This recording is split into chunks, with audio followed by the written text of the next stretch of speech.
And I'm going to go ahead and record so that we can share this with folks who have not joined or are not able to join. But the mentors and the Sankofa leadership team thought it would be helpful to get together and share experiences about what it has been like with your mentor this year, any needs that you've identified, any tips you want to share with one another. Hi, Dr. Nia, good to see your face. So, Dr. Horton, do you know Dr. Nia and Miss Benita? Well, I know Dr. Nia because I was her mentee the last time when she was in Sankofa. So I know a little bit. You know her just a little bit. Okay. All right. And we have folks joining so far. So far, this is kind of cool. We actually have 3 members now of our inaugural cohort who are on as mentors. So that is excellent. It is an excellent way to live out the Sankofa model, which is all about community. And once you finish whatever phase you're in, committing to participating and sharing in another way. So thank you for being here. So I would like to go ahead and do introductions because I don't know everyone, and I'm assuming everybody doesn't know me. So my name is Yakisiwe Mitchell. I am a board member. I am first vice president of the board of the Black Administrators and Child Welfare. I'm also on the Sankofa Leadership Institute executive team, and that is the capacity that I will be in today. I have been involved with BACW since the mid-90s, and we were able to, through the vision and hard work of Dr. Sharon McDaniel, enact and legitimize and make official the BACW leadership training model that has been going on for decades. She actually made it official in 2022, and we're excited.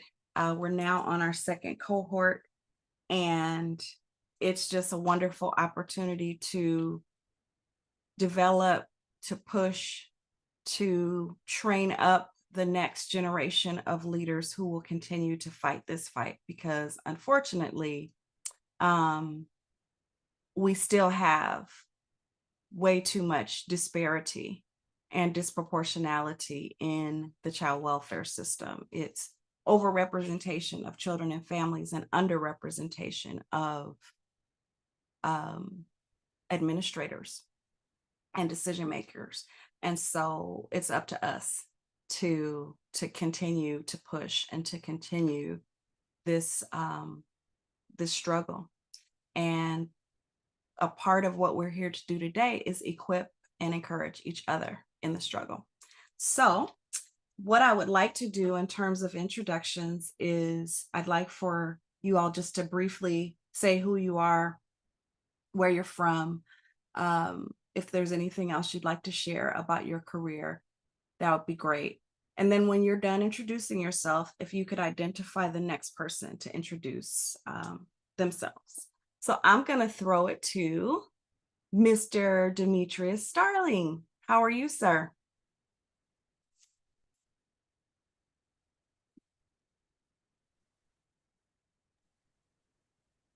You're on mute. Sorry, I have some All right, technical difficulties here. Okay, there you go. Good afternoon, everyone. Demetrius Starling. I am the Children's Services Administration Director for the state of Michigan. So, in short, what that encompasses is 83 counties, about 3,300 employees that spans across the child welfare continuum from prevention preservation, CPS, foster care, licensing, adoption, guardianship, and juvenile justice programs.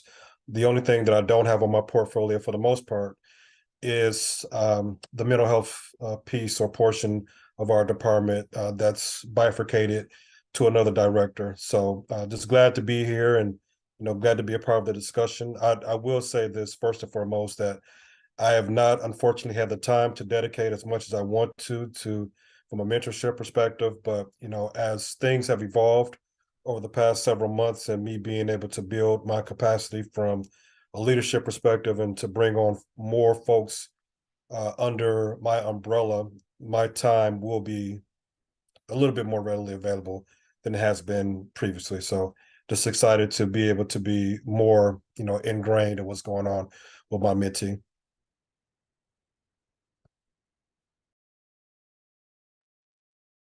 Thank you. Who are you going to throw the ball to? I will throw it over to my good friend Benita. Hi, everyone. I'm Benita Miller. Dimitri, I'm from Detroit, that's why. But I'm stuck on the East Coast. So I am Benita Miller. I'm the executive director of Powerful Families, Powerful Communities. I'm an executive on loan to DCF in New Jersey. And my work right now is reimagining the child welfare system through some co-creation activities with community.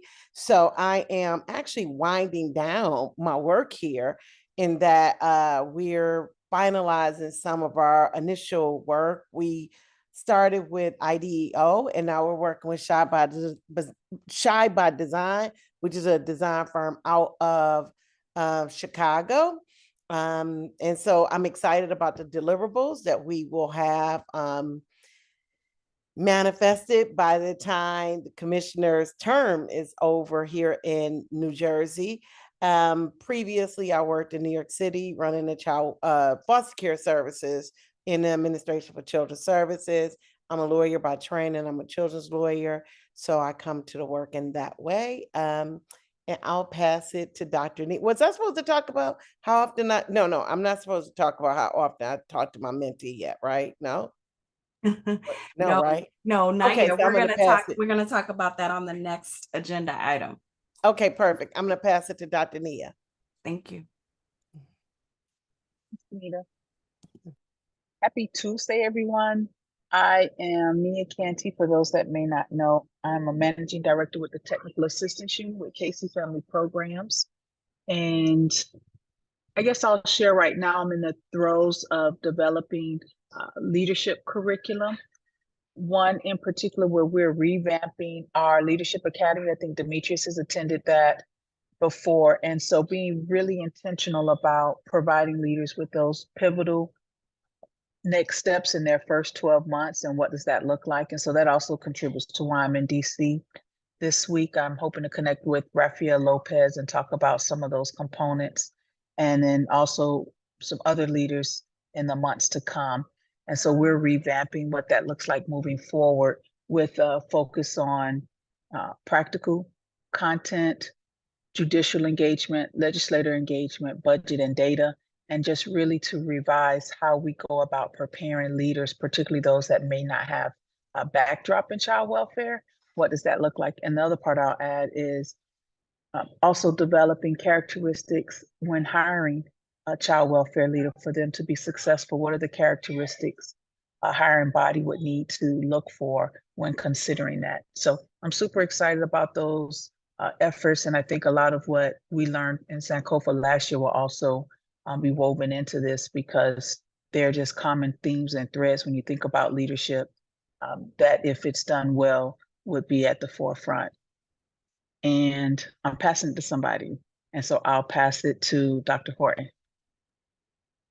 Thank you, Dr. Nia. Hi, everybody. My name is Sherry Simmons Horton, and I'm currently an assistant professor at the University of New Hampshire in the social work department. I was previously worked in pretty much all parts of the child welfare system in the state of Texas, including the agency and in the private sector as well. The research that I do is qualitative research primarily that focuses on lived experiences of Black children families who've been involved in these systems, as a way to understand systemic and structural racism. My target population is crossover youth, so youth who've been involved in both child welfare and juvenile justice systems. So I look to try to highlight that structural racism, as well as talk about, these kids' experiences in more positive ways, since the literature typically looks at them as a pathology. So that's kind of my thing. And this is my second time being a mentor. As some of you have heard, Dr. Nia was my mentee before, although that relationship seemed more like a peer relationship because we learned from each other.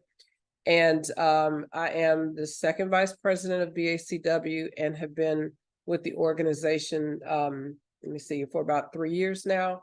And for the Sankofa training, I typically teach the program evaluation section of that curriculum. So great to be here, and I will pass it on over to the great Dr. Alan Michael Graves. Oh, look at you. Hey, everybody. I'm Alan Michael Graves. I am a board member of BACW. Been with the organization just about 10, 11 years. In my day-to-day job, I'm just really intentional about engaging systems on how they engage Black people. Whether that be fathers, whether that be families, and more than just pointing out the inequities, I train professionals on how to engage those populations. This is my second time being a mentor. Enjoy it tremendously and look forward to the conversation. I came on late because I'm going training to the next, and I didn't know who went already. So it looks like I'll throw it back to you, Yakiswe.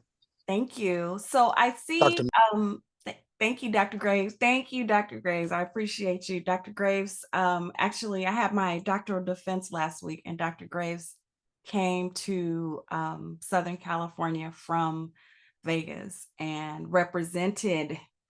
So I just want to give him a little shout out. So I see on my screen Lisa's autopilot, but I haven't heard anything from this individual. So I'm curious. Thank you. Thank you, Dr. Nia. I don't know.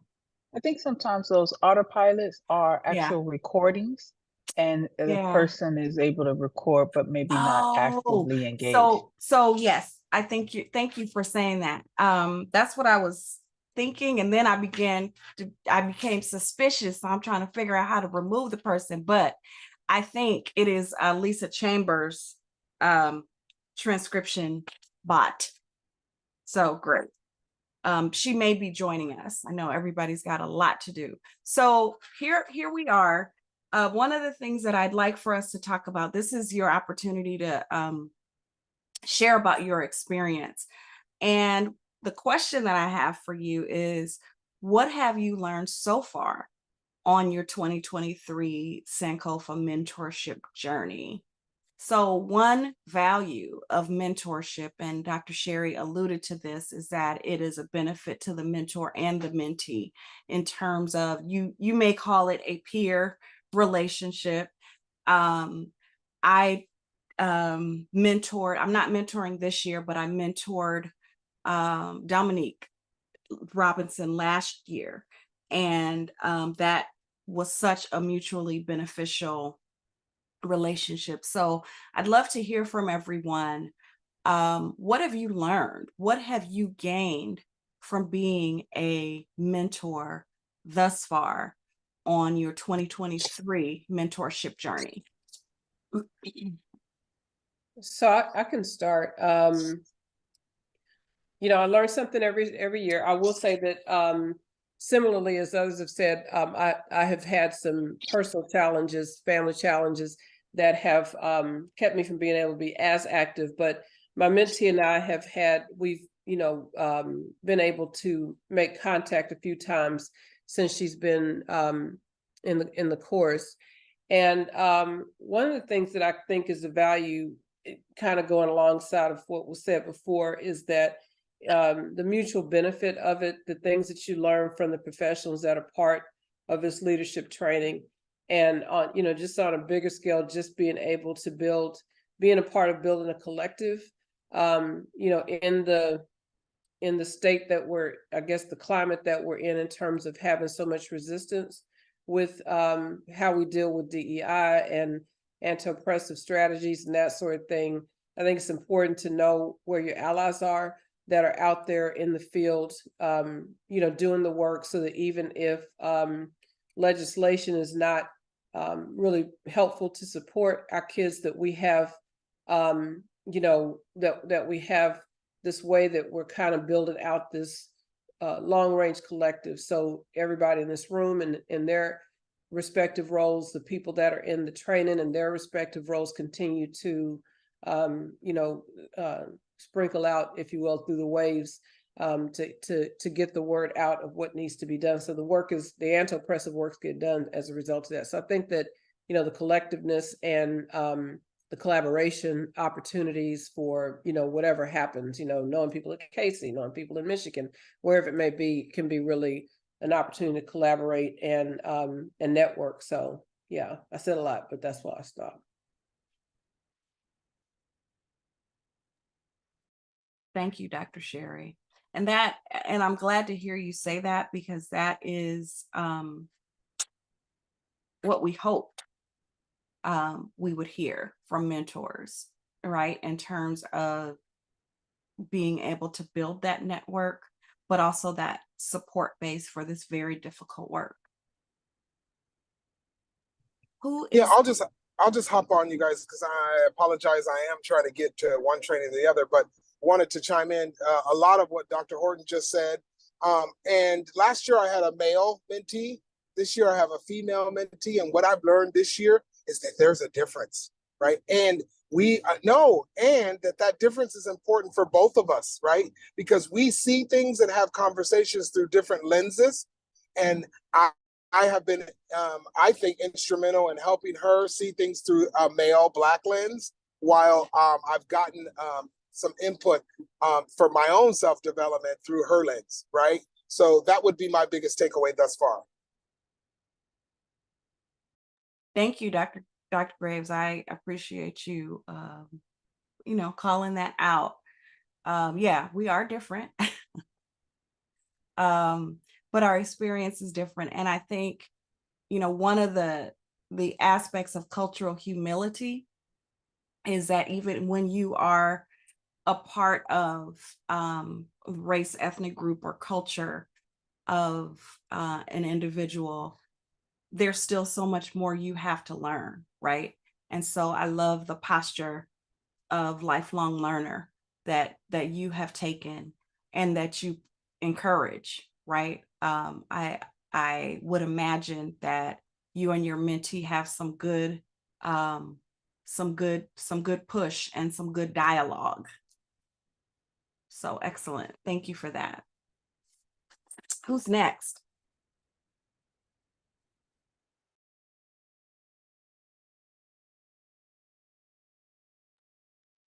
I can jump in here. I don't know. I don't even remember who's left. So my mentee and I have had a few encounters, and I think the biggest takeaway for me is consistency and just the value of those check-ins. And so similar to what's already been said about just navigating life and everything else that happens, but the importance of making sure we avail ourselves to them. And for me, that was the biggest thing, because navigating this new role, I had to put some things in perspective and compartmentalize over the last few months. And so not losing sight of that was the biggest takeaway for me. Thank you. I'm sorry. I've enjoyed getting to know my mentee and being consistent, because my mentor that I had was very consistent. So I felt like I needed to make sure I was as available as she needed me to be available. I think the only challenge I've had is that her content, now she's in a operational role. She works in technology. So some of our conversations aren't necessarily grounded in the content, but more around like, how do you negotiate your workplace? So that's been a different experience for me. So it's not necessarily a challenge, but just, I guess, a distinction in what I had expected. Yeah, it's a learning opportunity, right? It's not male to female, but it certainly is practice, practice and operations orientation to a tech Right. orientation. And really, I think one of the opportunities there is to have that shared learning and perspective. So it's wonderful to have someone who has that focus in Sankofa, because most of our cohort members are practice and operations, right? And so there's that opportunity again for mutual learning. So, Mr. Starling, you are So, yeah, so in full transparency, the contact between me and my mentee has not been as consistent or fruitful as I would have liked it to have been. And it's extremely, from my perspective, I think it's disheartening probably on his part because of him being a Black male, of course, and being new to his particular role. There are some opportunities for us going forward, though, because Dr. Sanders has built out a larger group of Black males for wellness. So looking to use that as a platform for me and Devin to have more dialogue. So I can kind of be there more from a supportive standpoint and be more intentional with my connections and kind of gaining some knowledge and support from our larger steering group and committee. I'm sorry, I'm right here by my window and kids are outside playing. So I can use that information to funnel down to our one-on-one so it can be of more value and intentional when I touch base with them. But as we all know in this work, sometimes other priorities can kind of get in the way. Not trying to make an excuse, but these last couple of months have been quite challenging from my perspective. And I think that it's kind of unfortunately filtered off to him where he doesn't have as much connection with me as he would probably like, but I'm going to definitely be more intentional going forward. Thank you for your transparency. You're right that these kinds of challenges come up. We have had this being our second cohort, we have had the opportunity to experience challenges with mentors and mentees meeting, and we've seen it from both sides, right? Sometimes the mentor is not as available for various reasons, and sometimes it is the mentee who is not. I talked to a mentor yesterday who said that she has not yet been able to connect with her mentee. She, I think, had put some dates and times out there and didn't get a response or got a slow response. And as busy as things are, we keep it pushing. We keep right. We keep it going. But as you said, Ms. Benita, you had a mentor who was very consistent. And so that was one of your key takeaways. And so then when you showed up as a mentor, that is what you committed to do. And so I think you're right, Mr. Starling, that intentionality, protecting the time, compartmentalizing the time. But I also am aware that the higher you go up in an organization, the more responsibility you have, the harder it is to keep that protected time. And so if there is anything that we as an executive team can do to support you in your efforts to keep that connection, we are certainly here for that. But I'm excited to hear that you have connected with Mr. Gilchrist in Dr. Sanders' group. So that is another opportunity, right? I think I'll be excited to see how you guys are able to connect going forward. Absolutely. Thank you.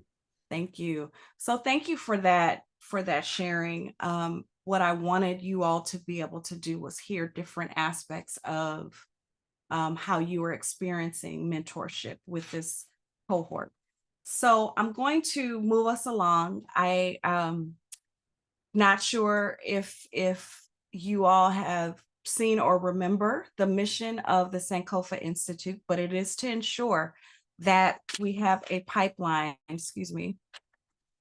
of equipped future leaders who are prepared to abolish racist practices and lead with reimagined visions of more inclusive and diverse anti-racist child welfare practices. So we have a critical mission that all of you have spoken to. That's what we're committed to, and that is what we are working to develop. So just wanted to show you this graphic. Good night. My computer does funny stuff when I'm sharing my screen. I want to show you this graphic. This is so important because we emphasize here these three important aspects of the Sankofa model, that we have the instructor, the faculty. So Dr. Sherry talked about her role as a faculty member. Dr. Graves also does some work as faculty for Sankofa. So faculty members provide content, context, right? Education. Mentors offer consult, and then sponsors, who we're going to meet with later this afternoon, facilitate opportunity. And so it is intended to be a complementary circle relationship that we have, that the mentee experiences between the instructor, mentor, and sponsor. So just want to give you guys just a little information about who we have this year. We have 13 cohort members.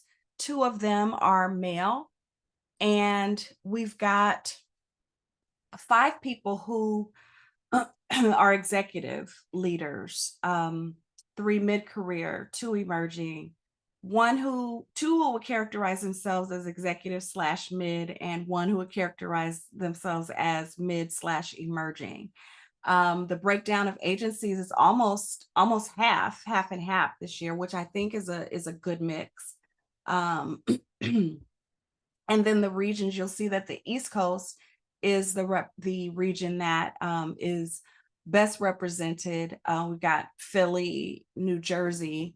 We've also got Midwest, South, and we've got 1 California person, and then 2 folks from Arizona.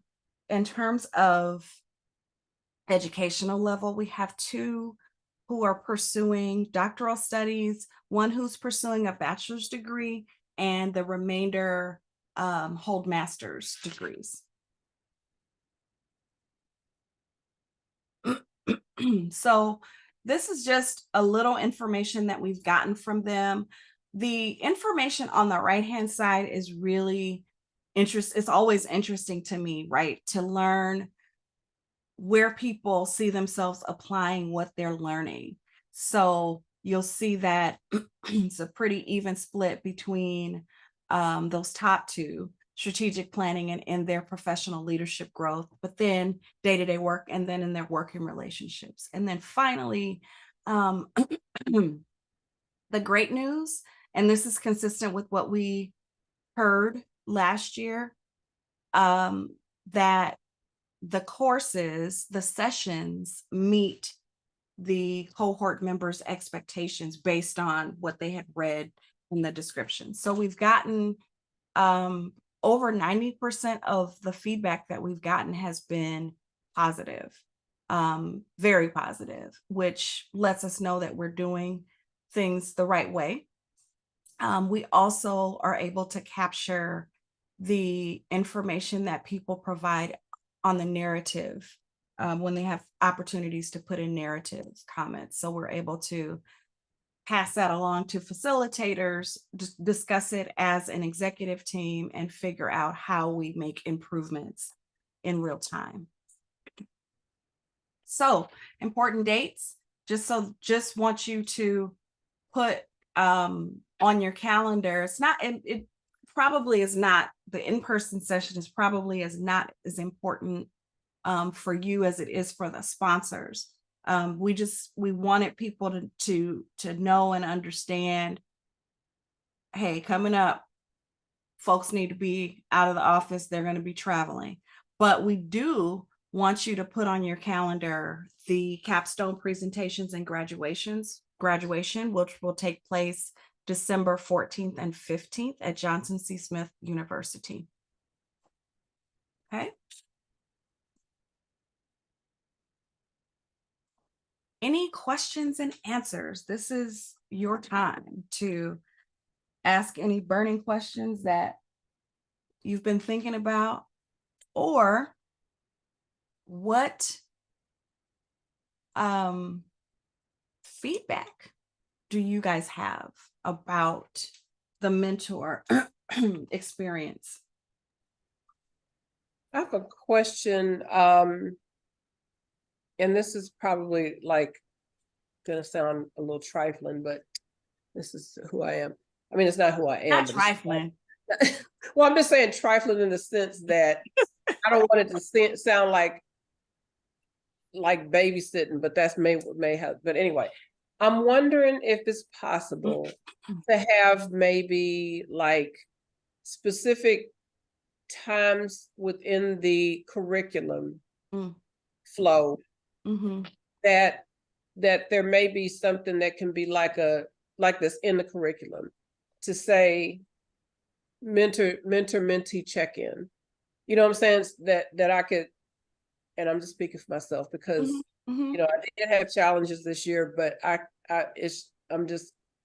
don't want to neglect, you know, I want to, I guess if I'm saying that if it makes sense to have something that is in the curriculum, say check in here, and then that way I can say, okay, well, I'm going to check in at this time and put it on my calendar. You know what I'm saying? And yes, me and the mentor mentee can do our own free flow and stuff as well, but at least just to make sure that that is kind of given both of us some accountability to say, okay, we're going to check in at this point, whether by email, Zoom, whatever it may be.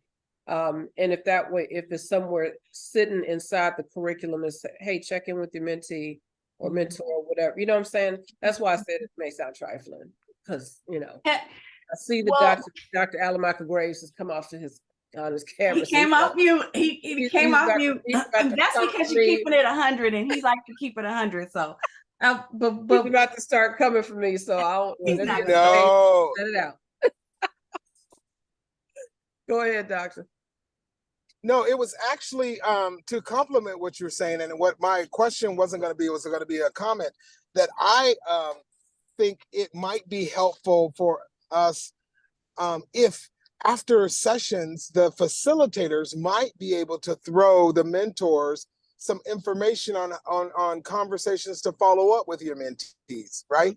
So as a facilitator of this particular session, this is what we talked about.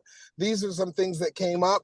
Here might be some things that you would discuss with your mentee, right? That to me would be impactful, because I got to tell you, when me and my mentee meet, sometimes we not struggle, but we brainstorm on things to talk about.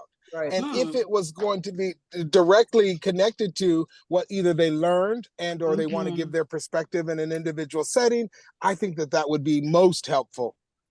So in line with what you're saying, Dr. Horton, maybe it's in the curriculum that there is a post mentee mentor check-in after each session. Okay. So you mean schedule that, because the sessions happen usually the last week of the month, and so how would that look? Tell me. So so in my mind, it's not even a scheduling. I just facilitated this session. I put together some notes and or thoughts around my session that just goes out to the mentee. And to the mentors, I'm sorry. And so whenever you guys meet, here's some information that might be helpful in your dialogue whenever you meet, right? So I'm not saying specific times or dates, right? Because my mentee and I have already established a schedule, and so I don't want to add anything to it. But during there, we come to the table with even some agenda items around conversation. And maybe even as like when I did the program eval course, you know, as an because I think that there's parts that involve the capstone, right? But like at the end of the session, it could be, your takeaway assignment is to, share with your mentee or make time with that person or whatever, to maybe even talk about how do you take what you learned today into, where you are, how helpful is this, how, to kind of just for me, anything that really for the mentee and the mentor to kind of just give me the shock treatment and say, okay, make sure you do this. Because if I get, for me, a situation where, okay, hey, we'll just catch up when we need each other. We might not catch up because they're doing stuff, me and Nia intentionally found time to get together. And my current mentee, I check on her, she checks on me. But then again, everybody, I think everybody in the class and Dr. McDaniels, everybody knew that I had a loss in the family, so there was other stuff going on.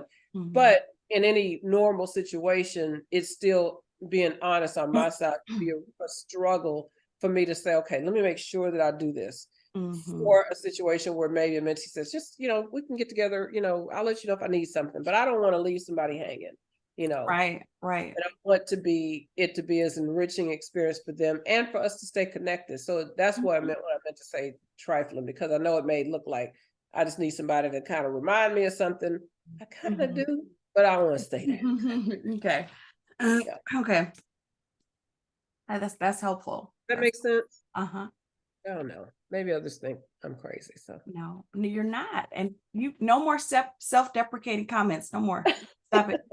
Yes, Dr. Nia. I'm trifling may not be as self-deprecating. It might just be like, you know what? This trifling. No. The other thing I would add is I think while we have assigned mentors, and maybe this was proximity because we worked in the same space, someone reached out and wanted my feedback and thoughts about the capstone and just conversation, which I'm sure they may have had with their mentor also. But I wonder, what does it look like for future participants to know and or have access to across the board, to allow them to be able to tap in, maybe based on interest, maybe based on, separate from their individual, but like if Bonita's saying, hey, my person is into tech, but then there may be somebody that is a techie on board that they can access that techie also, so that they're marrying too. So not to give this person a new assignment, but just to know who else is available and at their disposal as they're building their own network of relationships. I really like that idea. I think that what you've mentioned sometimes happens organically, but in the virtual space, that is more challenging. And so I think it would be good to develop some sort of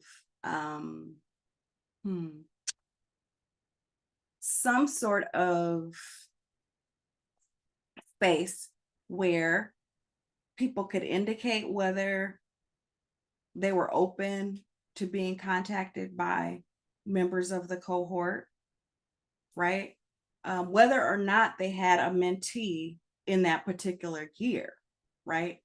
So maybe it's the Sankofa network that people have access to and are able to reach out regarding specific subject matter. Does that sound consistent with what you were talking about? Yeah, I wonder, and what you did mention, that it's not to take away from the mentor assignments that were made, because the executive team does make the assignments based on. We also consider the career level of the individual, as well as anything that we think they specifically might need and when we're pairing and matching. And so I know that last year, last cohort, there were at least 2 people who didn't engage, 2 cohort members who did not engage with their mentors.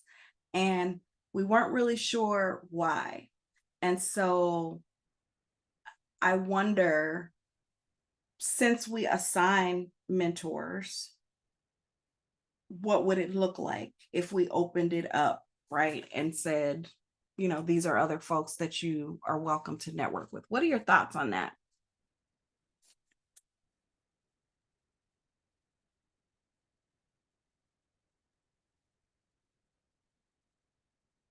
I mean, realistically, I have to be honest, like my time constraints, in terms of being able to give more, I don't know what that looks like in terms of allocation of time. Right. Because like even now, sometimes, you know, scheduling or being consistent and reaching out, or trying to provide additive support on the back end, you know, in response to conversations can be not consuming, but it's something that requires a bit of focus. So I don't know if added layer of, not unless it's like a speed dating conversation, you got 30 minutes. I That's all like I that got. idea. I really Yeah. like that concept though. Yeah. I like the speed dating idea, speed mentoring. Yeah.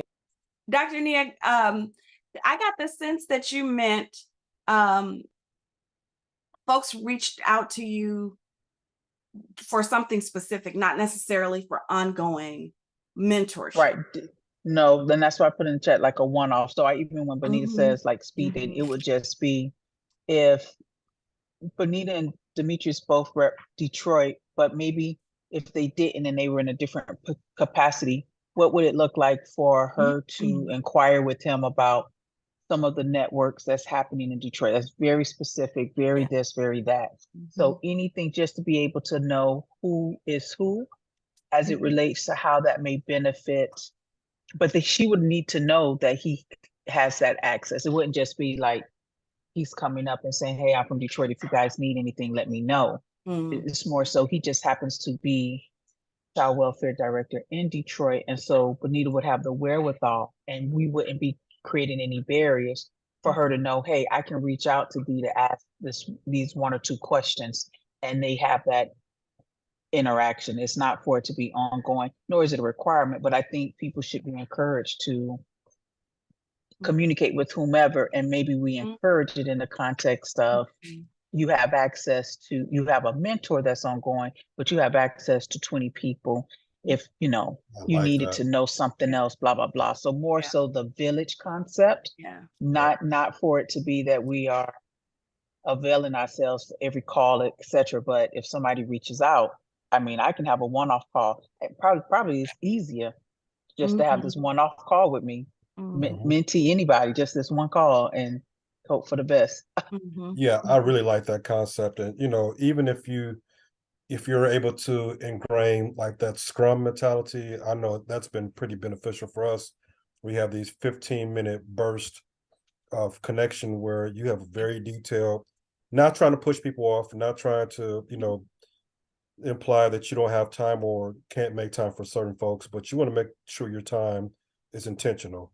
So I really like the approach that Dr. Nia and Bonita are talking about as far as expanding that, you know, that village mentality. But if and when those touch points occur, just have the Scrum mentality. Like we got 15 minutes of really in-depth discussion we're going to have. We can touch on certain things, how I can make a connection for you.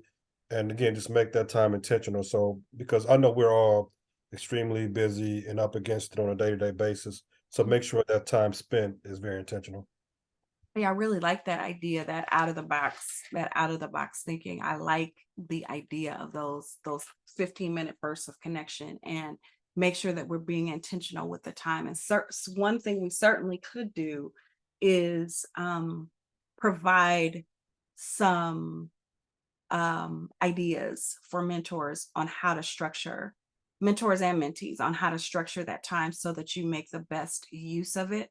Especially in those times when you don't necessarily have, for my mentee and I, we didn't struggle with agenda items. I did though,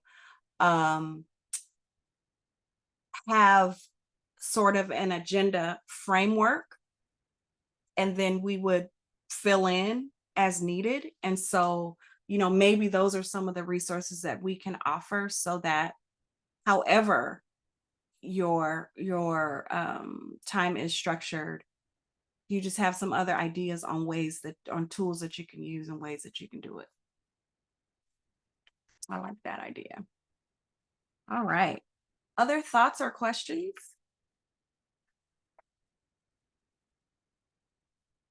Well, you guys may just have 8 minutes of found time. I appreciate you all for logging in. I know that you're all busy. Also want to express our appreciation for the commitment that you make to the Sankofa Institute and to your mentees. So thank you guys. Thank you. Thank you, Dr. Mitchell. We'll talk soon. Thank you. Okay. Bye.